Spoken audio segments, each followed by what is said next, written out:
আরে আরে বন্ধুরা, ভিডিওটি স্ক্রল করে চলে যেও না। যারা পোস্ত লাভার আছো তাদের জন্য রেসিপিটি দারুণ হবে। কড়াইতে বেশ কিছুটা পরিমাণ তেল দিয়ে আমি 250 গ্রাম পটলকে ভালো করে কেটে ধুয়ে নিয়ে ওই তেলের মধ্যে হাফ চামচ নুন দিয়ে লাল লাল করে ভেজে তুলে নেব। পোস্ত রাঁধবো বলে কথা, ওইটুখানি তেলে কি আর হয়?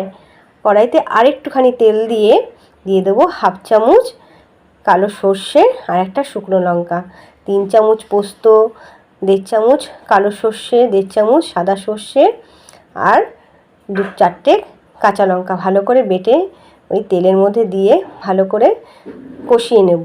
তারপর স্বাদ মতো নুন হলুদ দিয়ে ভাজা পটলটা দিয়ে আরেকটু ভালো করে কষিয়ে নিয়ে সামান্য পরিমাণ জল দিয়ে কষিয়ে নিয়ে যত পর্যন্ত না তেল ছাড়বে তত পর্যন্ত আমি কষাতে থাকবো।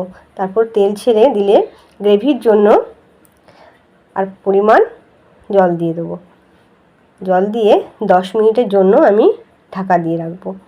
10 মিনিট হয়ে গেলে পটলটা সেদ্ধ হয়ে গেলে ওর মধ্যে স্বাদ মতন চিনি দিলে হয়ে যাবে আজকে আমার দারুণ সুস্বাদু পটলের রেসিপিটি ভালো লাগলে বন্ধুরা অবশ্যই লাইক শেয়ার কমেন্ট করবেন।